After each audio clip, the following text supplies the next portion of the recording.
જય માતાજી મિત્રો, સ્વાગત છે તમારું આજના અમારા નવા વ્લોગમાં. અને સવારમાં કરી દીધો છે આજ વ્લોગ ચાલુ. અને ભાઈ આજનો વ્લોગ રહેવાનો છે એકદમ એન્ટરટેન ને મસ્તનો વ્લોગ રહેવાનો છે.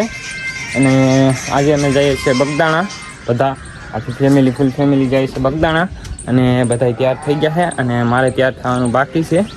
બધા તૈયાર થઈ ગયા, મહેમાન પણ આવ્યા છે. મહેમાનની આવવાનું છે. આ છે મારો ભાઈ, મારા કાકાનો છોકરો. ક્યાં જવાનું છે આપણે? બગદાણા. હા, તો બીજા ક્યાં ક્યાં ધામ લેવાના છે? કોટડા ને ભગુડા. તો ભાઈ 3 ધામે જવાનું છે અમારે. અને બધા તૈયાર થઈ ગયા છે. હું તમને બતાવી દઉં. અમે આખી રિક્ષા લઈને જઈએ છીએ બધા. અને બધા તૈયાર થાય છે, રિક્ષા તૈયાર કરે છે મારા કાકાની હેઠે તૈયાર કરે છે. અને ભાઈ હવે અમારે નીકળવું છે. હું તૈયાર થવાનું મારે બાકી છે. બધા તૈયાર થઈ ગયા છે, મારે એકને તૈયાર થવાનું બાકી છે. અને અહીંયા મારા કાકાનો છોકરો બેઠો કહ્યું મારી ભાઈ તે બ્લોગ બનાવું છે એટલે. ઓય ત્યાં નથી થવું. હાલો ત્યારે જ થવું છે. આપણે ત્યાં છે.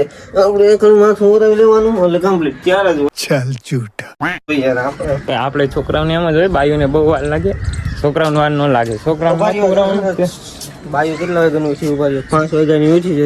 7 થયા હજી ત્યાં નથી થયા. નાહી લીધું, ધોઈ લીધું, કમ્પ્લીટ થઈ ગયું તો હજી ત્યાં નથી થયા. હજી 9 વાગ્યા છે કાયદેસર. હા એ વાત સાચી હો ભાઈ. અમારે જવાનું હતું 5 વાગ્યાનું અને બાયું તૈયાર થઈ છે. અત્યારે કેટલા વાગ્યા છે? 7 વાગ્યા છે. 5 વાગ્યા એટલે બાયું તો વહેલી ઉઠી 4 વાગ્યાની, તો હજી તૈયાર નથી થઈ. રિક્ષા કમ્પ્લીટ થઈ ગઈ છે ને આમાં બધા બેસી ગયા છે, ગાઈડલા નાખી દીધા છે. અને અહીંયા અમારો ભત્રીજો ભાઈ બધાને પહેલા આવીને બેસી ગયો છે. કાકા બેસી ગયા છે, અમારો ભત્રીજી છે. અને ભાઈ બધા બેસી ગયા છે. અને રિક્ષામાં બધું કમ્પ્લીટ કરી નાખ્યું છે, ઓઇલ બોઇલ નાખી.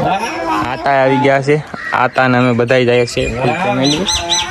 10 થી 12 જણા જાય છે અને તૈયાર થઈ ગયા. અને ભાઈ આજ છે માતાજીની પૂનમ. તો ભાઈ આજ પૂનમ છે એટલે અમે જઈએ છીએ બગદાણા, ઊંચા કોટડા અને ભગુડા.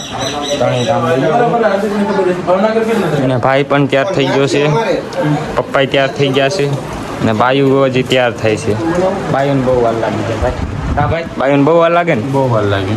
કયું 4 વાગ્યાની હજી નથી તૈયાર થઈ. તો ભાઈ ફાઇનલી બધા તૈયાર થઈ ગયા છે. અને ભાઈ મારે તો બગદાણા જઈને નાઈ ધોઈને તૈયાર થવાનું છે. આ બધા તૈયાર થઈ ગયા છે, જોઈ શકો છો. મારા ભાઈને બધા તૈયાર થઈ ગયા છે. અને ઓલા બધા રિક્ષામાં બેસી ગયા છે ને આગળ નીકળવાનું છે. બધા બેસી ગયા છે. એક આ રિક્ષા લઈને જાય છે અને એક આપણે આ 2 વ્હીલ લઈને જઈએ છીએ. એક 2 વ્હીલ ઘરે રાખવાની છે. અને બધા બેસી ગયા છે, પપ્પા ને બધા.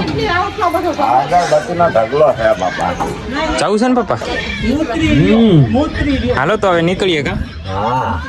હા તો ભાઈ એવું બધું અમારે ઠેલા ને બેલાને અમારું બાંધી લીધું છે. અહીંયા ઉપર ઠેલા રાખી દીધા છે અને બધા બેસી ગયા છે. હવે અમે નીકળીએ એટલે જલ્દી પૂગીએ, બાકી હવે બહુ મોડું થઈ જાય, બપોર થઈ જાય. વહેલા અમે જલ્દી પૂગી જાય. તો હવે મળીએ રસ્તામાં.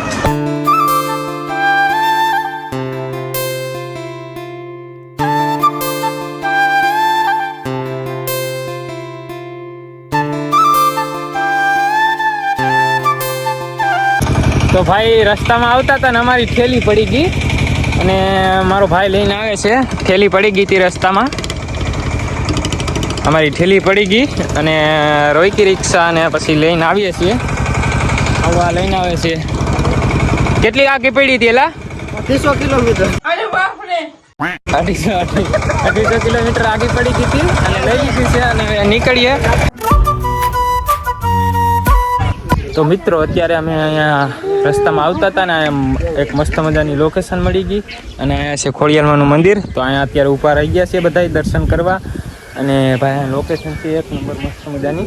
જોઈ શકો છો તમે પાછળ 1 નંબર લોકેશન છે અહીંયા મસ્ત મજાની. અને અહીંયા બધા ઉતરી ગયા છે અહીંયા, કારણ કે અમારે બધાને દર્શન કરવાના હતા ખોડિયારમાંના. અને ઊભા રહી ગયા. દર્શન કરી લીધા મમ્મી? દર્શન કરી લીધા તમે? દર્શન કરી લીધા ખોડિયારમાંના. તો ભાઈ તમારા ઘરનું માણસ કેવું મંદિર છે? હે, લોકેશન કેવી છે અહીંયા મસ્તની? કેમ છે સંદુ કાકા? સારું, દર્શન કરી લીધા? મેડમ શું કરો છો તમે? અગરબત્તી મેડમ કરે છે અગરબત્તી. તમારે શું કરવું છે?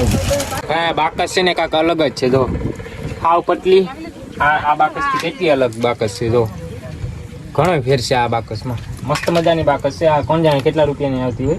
એ રૂપિયાની એક આવે.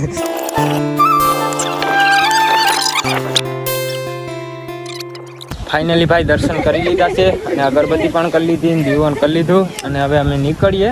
અને આ બધા દર્શન કરી લે એટલે હવે નીકળીએ.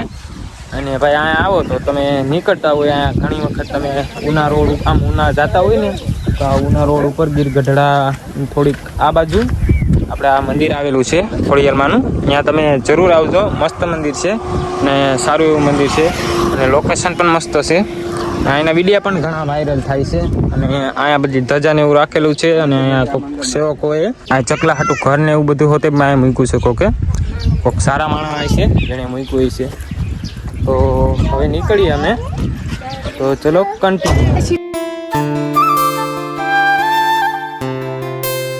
સો ગાઈસ અત્યારે પૂગી ગયા છે હાઈવે ઉપર અને રાજુલા પૂગી ગયા છે અને રાજુલા અહીંયા હોટલે ઉભા રહ્યા છે. આ હોટલ છે અને અત્યારે બધા આરામ કરે છે કારણ કે ઘણો હાલી ગયા અને થાકી પણ ગયા છે. ડમ્ફર આવે છે, ઇંગ્લિશ લે છે. હા ભાઈ નકરા ખટારા જ છે. અહીંયા હોતે એક આગળ ઠાઠે ઠાઠું દીધું ઠાઠે ઠાઠું. મોરે મોરો નહીં ઠાઠે ઠાઠું. અને અહીંયા હોતે એક કન્ટેનર પડ્યું છે, એની આગળ એક કન્ટેનર છે. આમ આખી લાઈનમાં નકરા ટ્રક જ છે. અહીંયા ઘણા બધા ટ્રક છે. પાણી નથી ભરવા દેતું, ઊનું પાણી ભરવા દીધું, ટાઢું પાણી ન ભરવા દેતું. હવે અમે નીકળીએ જલ્દી એટલે બગદાણા પહોંચતા થાય. અને પપ્પા અહીંથી બગદાણા કેટલું આઘું છે? કેટલું આઘું છે? મવા પછી 10 કિલોમીટર. એટલે અહીંથી 30 કિલોમીટર થતું છે બગદાણા. 50 થી 60 કિલોમીટર આઘું છે અમારે બગદાણા. હજી લાંબો બોલો છે.